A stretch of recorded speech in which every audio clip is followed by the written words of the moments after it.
Hello everyone.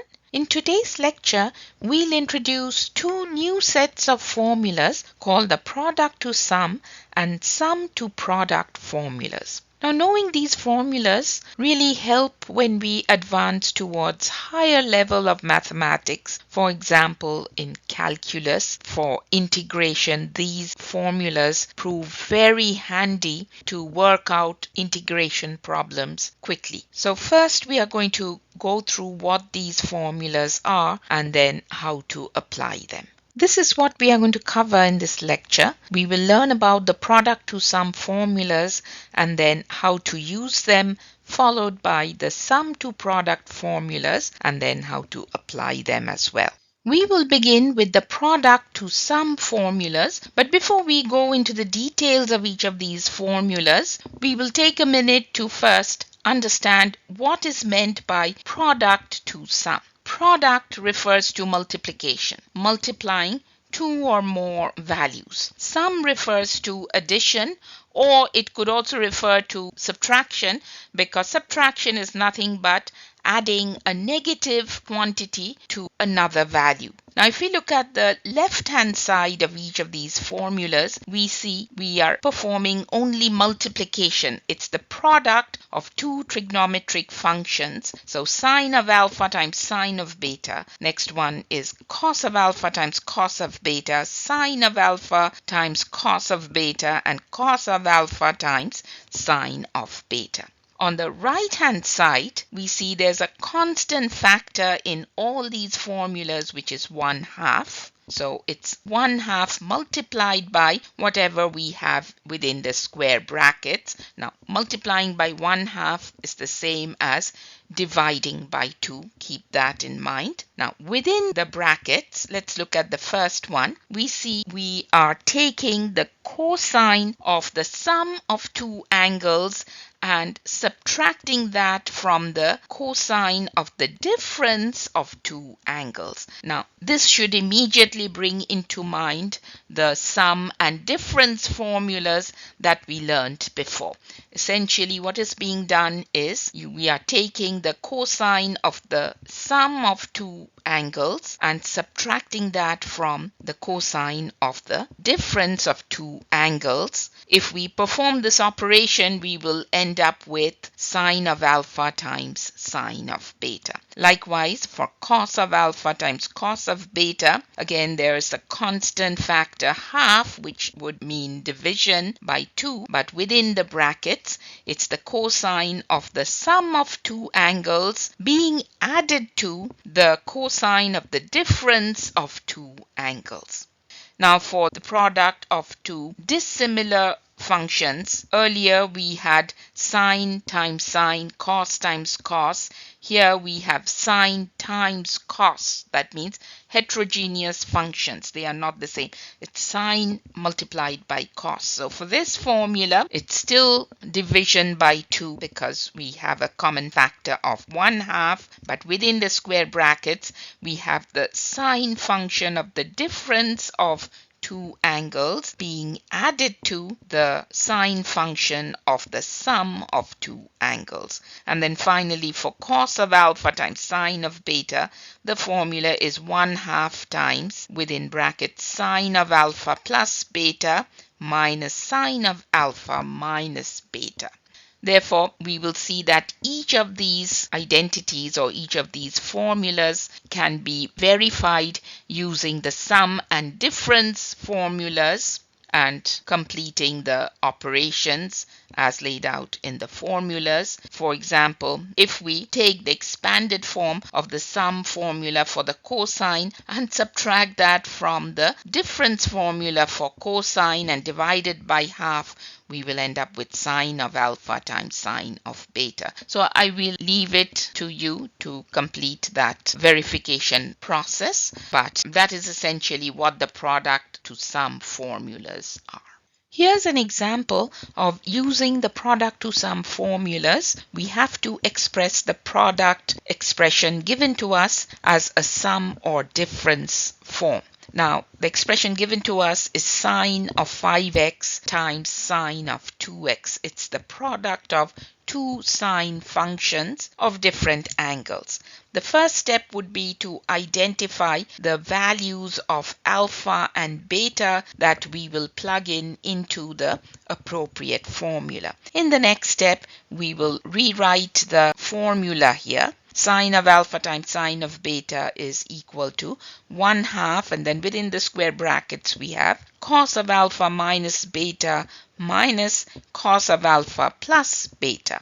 We will plug in 5x into wherever alpha occurs in this formula and 2x wherever beta occurs in this formula, and then we will have to combine the like terms. So we end up with sine of 5x times sine of 2x equals 1/2 times cos of 5x minus 2x. Again, 5x is the value of alpha, 2x is the value of beta, minus cos of 5x plus cos plus 2x. Therefore, now we can combine the like terms. The first one is 5x minus 2x, that gives us a 3x, and 5x plus 2x gives us a 7x, and that is the final answer. We cannot simplify this further. We cannot combine cos of 3x and cos of 7x because these are not like terms. We can only combine them once we find the actual numerical values of cos of 3x and cos of 7x, and only then we can combine. But cos of 3x and cos of 7x are unlike terms. We cannot combine them. Please keep in mind because this is a common mistake. All right. Here's a second example of expressing the product as a sum or difference using the appropriate formula. The expression given to us is the product of two angles cos of 7x times cos of x. We'll follow the same process. We'll first identify which is the value of alpha and which is the value of beta. Here, 7x will be the value of alpha and x will be the value of beta. In the next step, we will write out the appropriate formula for cos of alpha times cos of beta, and then we will plug in the appropriate values of alpha and beta wherever they occur. So cos of 7x and cos of x. So cos of 7x times cos of x equals 1/2 times cos of 7x minus x plus cos of 7x plus x. Just substitute the values of alpha and beta, and in the final step we will combine the like terms. So we get equals 1/2 times cos of 7x minus x is 6x, 7x plus x is 8x, and we have to leave it like that. We cannot combine cos of 6x and cos of 8x and write it as cos of 8x. They are not like terms. These are trigonometric functions. Therefore, they cannot be combined until you calculate what cos of 6x evaluates to or what cos of 8x evaluates to. Only then you can combine the ratios, but you cannot write this as cos of 14x. All right, so please remember that it's a mistake to combine two trigonometric functions of two different angles. All right. We will now look at the sum to product formulas. In other words, we will take the sum of two trigonometric functions or the difference of two trigonometric functions and rewrite them as the product of two trigonometric functions. On the left-hand side, we see all these expressions involve an addition or a subtraction. For example, for the first one, it's sine of alpha plus sine of beta. For the second one, it's sine of alpha minus sine of beta. Then we have cos of alpha plus cos of beta, and then cos of alpha minus cos of beta.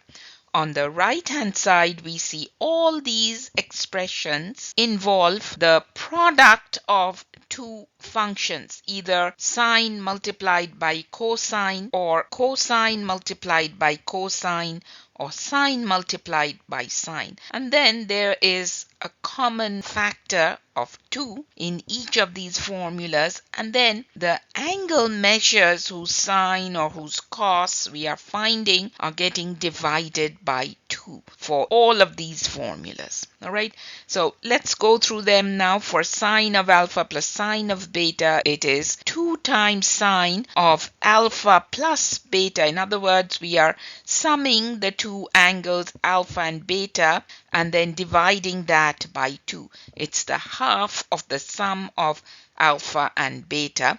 Likewise, for cosine, it's alpha minus beta, the difference of two angles being halved, being divided by 2.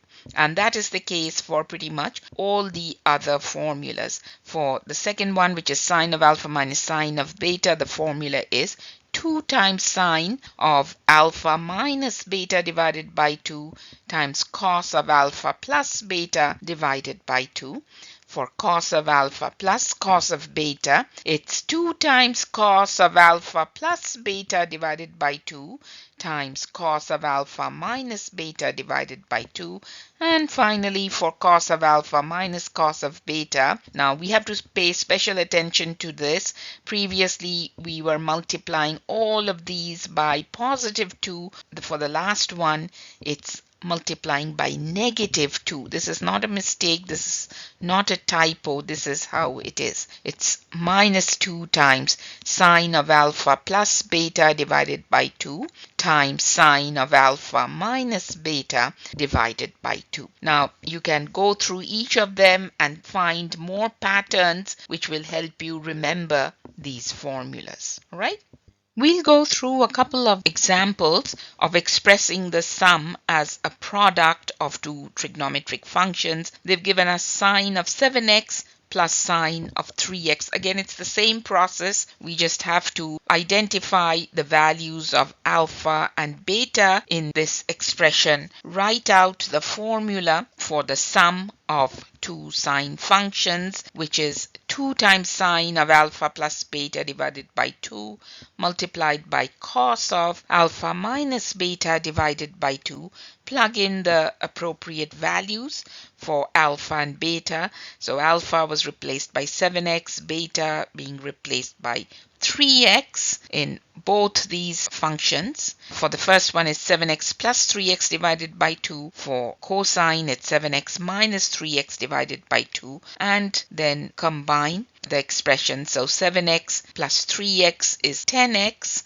10x divided by 2 is 5x. And then 7x minus 3x is 4x. Divided by 2 gives us 2x, and that's the final answer. We have rewritten the sum expression, the sum of two functions, as the product of two functions at this point. Here's the final example of expressing the sum as a product. The expression given to us is cos of 3x plus cos of 2x. Again, I will first identify alpha and beta because we have to plug in those values into the equation, into the formula. Alpha will be 3x, beta will be 2x. Next step, write out the correct formula for cos of alpha plus cos of beta. Next, plug in the values of alpha and beta wherever they occur. So we end up with 2 times cos of 5x divided by 2. We combine 3x plus 2x, divided it by 2 to get 5x divided by 2. And then 3x minus 2x is 1x, so x divided by 2. The final answer is 2 times cos of 5x divided by 2 times cos of x divided by 2. Right?